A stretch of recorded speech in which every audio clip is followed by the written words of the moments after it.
gezonken. Nooit kwam hij meer bij haar aan land. Ze huilde bittere tranen, door droefheid overmand.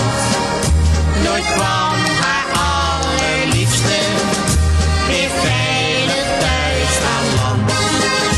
Ze huilde bittere tranen, door droefheid overmand.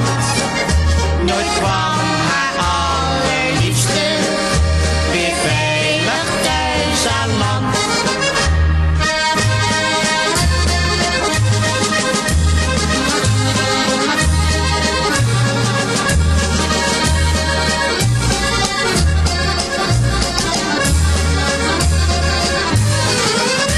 Ze huilde bittere tranen, door droefheid overmand. Nooit kwam haar allerliefste weer veilig thuis aan land. Ze huilde bittere tranen, door droefheid